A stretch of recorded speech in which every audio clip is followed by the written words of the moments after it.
Hoi, ik ben Tom Lassing, beursbox.nl. Ik ga het samen met Ronald de Zoete van Energieaandelen ga ik het hebben over aardgas. En aardgas ja, is natuurlijk in Nederland met name nog steeds ongelooflijk in gebruik. We willen het wel minderen, maar het is er nog steeds. En het is voor ons heel erg van belang dat daar de wintervoorraden goed zijn. En dat is goed nieuws te melden. 93% van de wintervoorraad is nu ook daadwerkelijk aanwezig. En dat is op dit moment is dat een goed percentage. Daarmee zitten we vrijwel op volledige capaciteit die er nodig is. Je zit nooit op 100%, dat kan ook niet. Er moet altijd wat ruimte zijn. Als een schip binnenkomt, moet er wel ruimte zijn om te kunnen lossen. Dus 93% mag je zien als zijnde, ja, we hebben eigenlijk alles wel binnen. Dan is de vraag, ja, wat doet nou aardgas? En dan zijn er twee prijzen. Er is een prijs voor de huishoudens en er is een prijs voor de markt. En als we kijken naar de huishoudens, dan zag ik iets interessants. In 2023, sorry, was de prijs voor contracten was te vinden tussen de 84 cent en 4 euro. En dan ligt het eraan wat voor contract je hebt. Heb je echt een flexibel contract of zit je voor jaren vast? Dus dat was het verschil. Nu is het zo opmerkelijk dat 2024, halverwege 2024, is die prijs te vinden tussen 1,14 en 6,15. Dus we zien voor de huishoudens dat de contracten die je kan afsluiten gigantisch kunnen verschillen. Dus het is wel degelijk interessant om te gaan kijken bij wie sluit je je contract af en wat voor contract sluit je af. Want ja, de prijs is bijna keer 5 als je een dure kiest. Nou hoeft het niet zo te zijn dat die dure dus slecht is. Want die dure heeft ook weer een aantal voordelen. Want je hebt een stuk zekerheid. Maar dat is dus ieders eigen keuze. Wat wil je dan precies? Nou, dan eventjes de prijs voor de markt. Er is in Amerika de Henry Hub en die zegt dan van ja, wat de prijs is ongeveer 2,30 per BTU. En dat is dan een eenheid gas.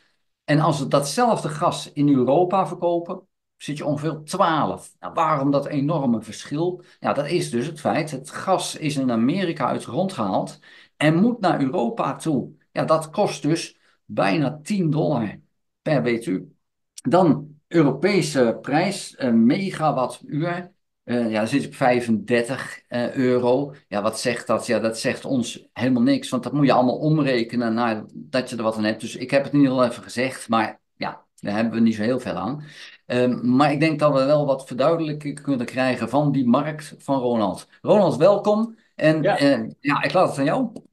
ja, dankjewel Tom. Ja, nou goed, hij werkt eigenlijk als volgt, de aardgasmarkt. Hè. Ik ga eventjes in op wat je zegt inderdaad, tussen de verschillen tussen Amerika en tussen Europa. Hè, is dat je inderdaad op ongeveer $2,3 per miljoen BTU kun je dat aardgas kopen. En als je handelaar bent, doe je dat ook. Vervolgens moet je natuurlijk het dan afkoelen, hè, min 162 graden om het vloeibaar te krijgen. Vervolgens gaat het naar de terminal en daar wordt de boot aangelegd, de LNG-tanker, en die gaat vervolgens varen.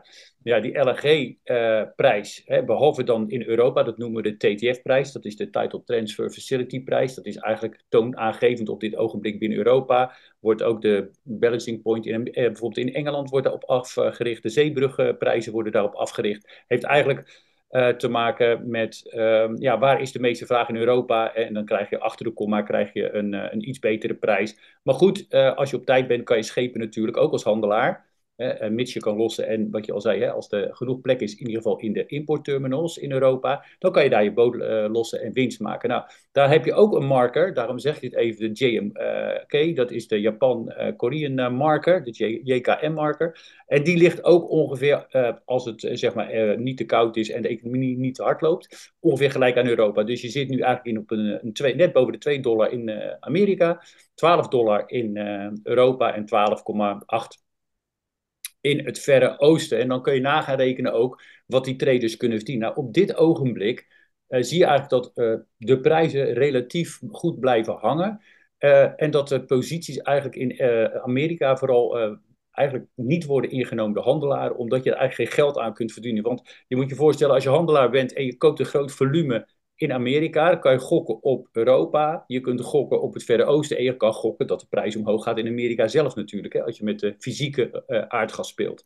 Maar de winterseizoen is er niet. En er zijn heel grote voorraden die afgebouwd eerst moeten worden. Er zijn ook veel producenten, komen misschien straks op terug, die nu minder produceren dan ze kunnen, omdat ze anders verlies lijden op hun volume. Want dan moet je volume onder je eigen kostprijs verkopen. Ga je niet doen. Dus er zijn verschillende bedrijven die dat dus al doen. Dan kun je als handelaar nog proberen in Europa te verkopen. Wat je al zei. Nou ja, goed, kijk, als jij inkoper bent en je weet dat de aardgasvoorraden hier goed gevuld zijn. En je moet nog een bootje kopen, of wat volume in november, december. Nou, dan heb je nu geen haast. Dan hoef je dus ook die handelaren niet af te bellen. En als de handelaren jou bellen, zeg je, joh, ik wacht wel. Misschien gaat de prijs nog omlaag. Nou, in het Verre Oosten hebben we een beetje het verhaal. Nou ja, dat China, die heeft natuurlijk gewoon langlopende contracten met Qatar, maar ook met andere leveranciers. En die hoeft geen extra volume in de spotmarkt te kopen, want ja, die heeft te maken met een slecht lopende economie. Dus ja, je hebt ook minder bedrijvigheid, minder vraag naar elektriciteit. En daarbij komt dan ook dat de kolenprijs laag is. Dus kolen die gaan naar India, voornamelijk vanuit Australië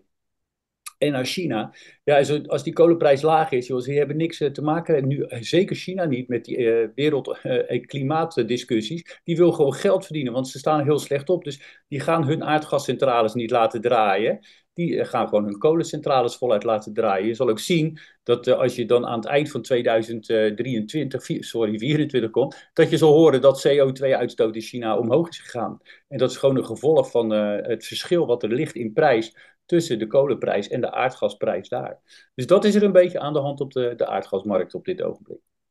Ja, en China hoeft natuurlijk nu ook naar een aantal regels niet te voldoen. Hè. Die hebben wat langere tijd om die klimaatdoelstellingen te halen.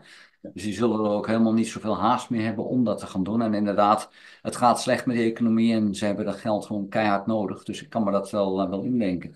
Zijn er aandelen waarvan jij zegt van, ja, dat is misschien wel interessant om eens naar te kijken?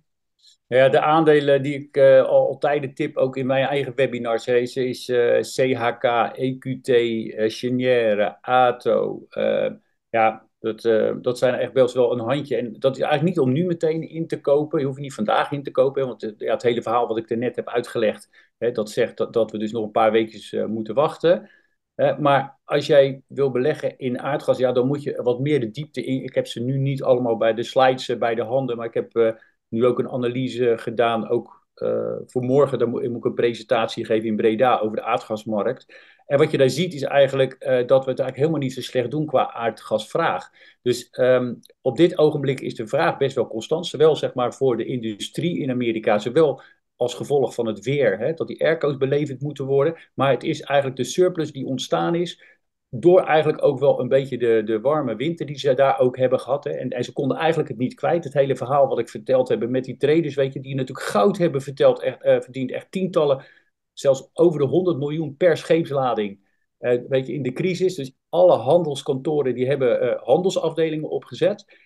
Maar die hebben nu gewoon geen geloof erin dat als ze nu een positie innemen, dat ze hem echt met winst kunnen verkopen. En dat komt ook omdat het opslaan van dat aardgas best wel duur is. En elke maand komt er dan weer een halve dollar per miljoen BTU bij. En na 3 maanden, ja, dan verlies je wel je shirt met dat soort volumes. Dus dat is ook wel de resultaat. Dat we nog eventjes moeten wachten. Maar ik verwacht dat er eigenlijk binnen, dat heb ik ook op mijn video op mijn kanaal staan, binnen 4 tot 6 weken dat echt dan het omslagpunt gaat pakken. Ja, en dan moet je echt, ik heb het al vaak gezegd, 2024 is niet het jaar van de olie, maar het jaar van aardgas. En dan mag je mij in de video 3112 ton, mag je me daarop afrekenen.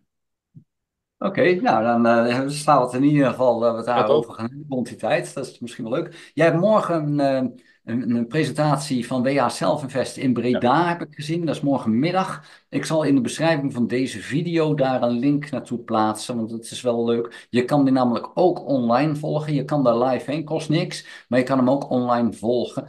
En die presentaties zijn volgens mij van 2 tot half Ja, 7. van 1 ongeveer tot 7. Ik zit om Oké. 4 uur. Er wordt wat verteld over aardgas, iets over traden en iets over opties. En zelf ook natuurlijk door WH Invest. Maar het is wel interessant. En wat je zegt, zeker als je online kan luisteren, zou ik zeker inhaken. Als je inklikt wat jij zei op die link, dan zie je precies het programma. En kan je gewoon kiezen wanneer je een stukje wilt luisteren. Ja, ik ben de volgende keer dat ze het doen, dan ben ik er weer bij. Dus dat is inderdaad wel heel leuk. Hey, dankjewel zover. Ik wens jou morgen veel succes bij je presentatie. Ik zal eens kijken of ik er online ook even bij kan zijn. En wij spreken elkaar binnenkort weer. Ja, dankjewel Tom en ik zie je de volgende keer weer. Jo, houdoe.